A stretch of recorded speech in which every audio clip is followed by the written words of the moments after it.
Il n'y a personne dans cette terre qui va nous prouver que Mohammed sallallahu alayhi wa sallam, c'est un polythéiste qui adore des statues dans Sourate 53, ni dans aucune autre sourate dans le texte du Coran al-Karim. Vous parlez beaucoup, vous vous agitez derrière vos ordinateurs, derrière vos écrans et vos tablettes parce que vous n'avez pas les musulmans devant vous et c'est ça qui vous sauve jusqu'à maintenant. C'est une réfutation rapide qu'on vient de faire. Assalamu alaikum, bonjour et bienvenue à tous. J'espère sincèrement que vous allez tous bien.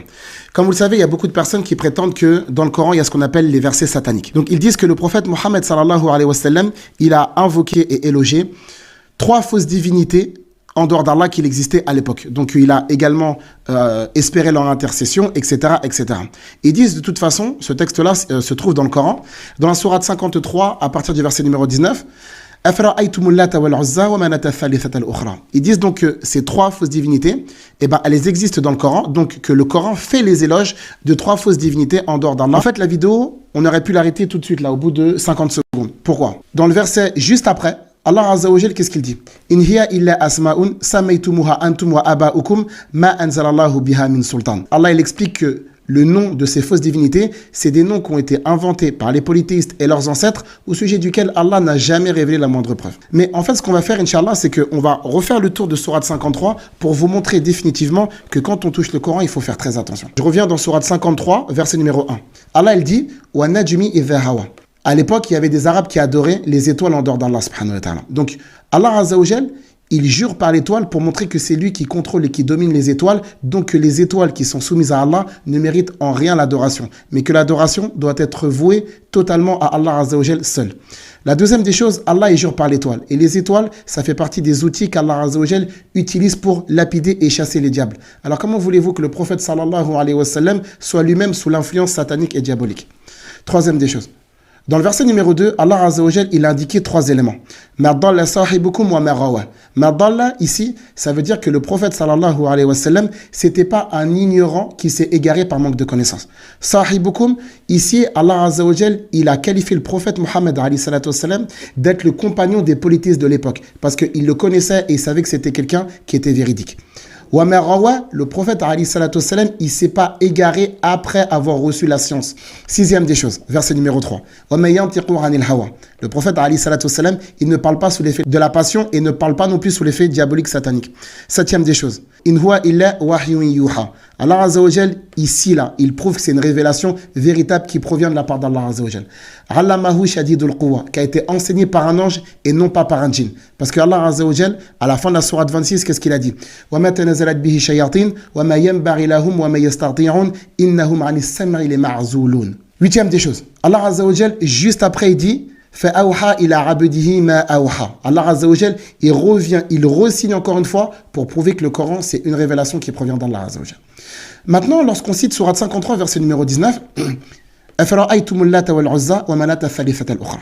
c'est que, en fait, vous avez oublié que Allah Azza wa Jal, juste avant, il parle d'un contexte. Le contexte, c'est le voyage nocturne que le prophète Mohammed sallallahu alayhi wa sallam a fait et il a vu beaucoup parmi les signes et les prodiges d'Allah subhanahu wa ta'ala. Et c'est dans ce contexte où Allah Azza wa Jal, il a montré des signes prodigieux au prophète alayhi salatu wa sallam. Il s'adresse aux polythéistes en leur disant une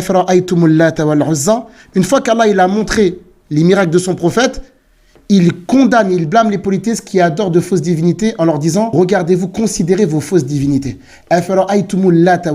C'est ça le contexte. Si vous prenez tout le contexte, ça n'a rien à voir avec le fait que le prophète, alayhi salatu wassalam, il adore ou il invoque ou il vénère de fausses divinités en dehors d'Allah. Au contraire, ce passage-là, c'est un blâme, c'est une critique, c'est une condamnation d'Allah subhanahu wa ta'ala envers les polythéistes qui adorent de fausses divinités. Al-Lat, c'est qui? Al-Lat, certains ils disent que c'était un homme. Allah Azza wa Jal, ici, il a annulé l'adoration pour les hommes. Wal-Lat, certains ils disent que c'est certains disent que c'était une pierre. Donc c'est la même chose, l'adoration pour les pierres, elle a été retirée. Al-Uzza, c'était un arbre. C'est la même chose, encore une fois, ici, Allah Azza wa Jal, il a annulé l'adoration pour les arbres. Pourquoi les gens les ont appelés Al-Lat ou Al-Uzza ou Manat? Il faut retourner dans la sourate 7, verset 180. Quand Allah il dit, subhanahu wa ta'ala, en fait, les polythéistes de l'époque, étant donné que Allah, il s'appelait Allah, ils ont dit, nous, on aura une divinité qui va s'appeler Al-Lat. Allah, il s'appelle Al-Aziz, et nous, on va appeler notre divinité Al-Uzza. Allah, il s'appelle Al-Mannan, et nous, on aura une divinité qui va s'appeler Manat. Le contexte. In hiya illa asma'un samaytumuha antum wa aba'ukum. Allah Azza wa Jal, il dit que les noms là, ce sont des faux noms inventés par les polythéistes, eux et leurs ancêtres. Ma anzalallahu biha min sultan, Allah Azza wa Jal n'a jamais révélé aucune preuve par rapport à ça. Ensuite, Allah Azza wa Jal, il condamne encore une fois les polythéistes en leur disant Allah Azza wa Jal, juste après, dit quoi? Falilahi al-akhirah wal-oula. Allah Azza wa Jal, il explique que l'ordre, le commandement, tout lui revient ici et ce n'est pas les statues ou les fausses divinités qui vont gérer quoi que ce soit. 17e des choses, le verset numéro 26. Allah subhanahu wa ta'ala, il parle justement des anges qui sont dans les cieux et que en fait, même les anges ne peuvent pas intercéder sans la permission d'Allah. Donc ça veut dire que si les anges, qui sont des créatures célestes, qui sont honorés et qui ne désobéissent pas à Allah, si eux ne peuvent pas intercéder auprès d'Allah, mais comment voulez-vous que les trois fausses divinités là-haut, elles vont intercéder en quoi que ce soit auprès d'Allah subhanahu wa ta'ala? 19e des choses. Allah Azza wa Jal, juste après, dit Walillahi ma fi samawati wa ma fil ard. La royauté d'Allah subhanahu wa ta'ala qui n'appartient qu'à lui et à aucune autre fausse divinité en dehors de lui subhanahu wa ta'ala. 20e des choses. Amlam yunabba bima fi suhufi Moussa. Allah il parle de Moussa. Moussa alayhi salatu salam qui a détruit le veau d'or. Wa Ibrahim alayhi salatu salam qui a cassé les statues lui aussi. Allah Azza wa Jal il nous dit que c'est lui qui donne la vie, c'est lui qui donne la mort. Il nous dit, subhanahu wa ta'ala, que c'est lui qui crée, que c'est lui qui va créer une deuxième fois, que c'est lui, subhanahu wa ta'ala, qui donne richesse et pauvreté, que c'est lui qui est le maître de l'étoile Sirius que les polythéistes de l'époque adoraient en dehors d'Allah, subhanahu wa ta'ala. Wa annahu ahlaka adanil ula wa thamouda fama abqa. Allah Azza wa Jal, il est en train de citer les peuples qui ont été détruits avant à cause de leur polythéisme. Et par justement cette destruction, Allah Azza wa Jal, il est en train de menacer directement les polythéistes et que si jamais ils ne cessent pas, il va leur arriver la même calamité. Alors comment voulez-vous que dans cette sourate-là, le prophète alayhi salatu wassalam, il vienne pour adorer ces fausses divinités alors qu'Allah Azza wa Jal a menacé les polythéistes dans cette sourate-là? Juste après, Allah il dit quoi? Hadha nadhiru minan nuzulil ula. Le prophète Mohammed alayhi salatu wassalam, il vient pourquoi? Il vient pour avertir les gens avant le jour du jugement dernier pour que les gens se repentent et reviennent vers l'adoration d'Allah et qui délaissent les fausses divinités. Azifatil azifa, laysa laha min dunillahi kashifa. En dehors d'Allah subhanahu wa ta'ala, il n'y a personne qui connaît l'heure du jugement dernier et ça c'est une des plus grandes preuves de l'unicité divine.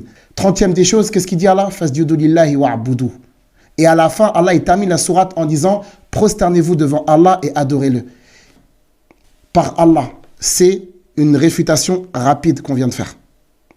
Sourate 53, il n'y a personne dans cette terre qui va nous prouver que Mohammed sallallahu alayhi wa sallam, c'est un polythéiste qui adore des statues dans Sourate 53, ni dans aucune autre sourate dans le texte du Coran el-Karim. On est face à des gens qui connaissent rien dans l'islam. Vous parlez beaucoup, vous vous agitez derrière vos ordinateurs, derrière vos écrans et vos tablettes parce que vous n'avez pas les musulmans devant vous et c'est ça qui vous sauve jusqu'à maintenant. Il n'y a personne qui va toucher le Coran. Il n'y a aucune personne dans vos rangs qui est capable de mettre les musulmans à genoux dans le texte du Coran. Ça n'existe pas. Si vos anciens ne l'ont pas fait, ce n'est pas votre génération d'ignorants qui est en mesure de le faire. Barakallahu fikum. Wassalamu alaikum.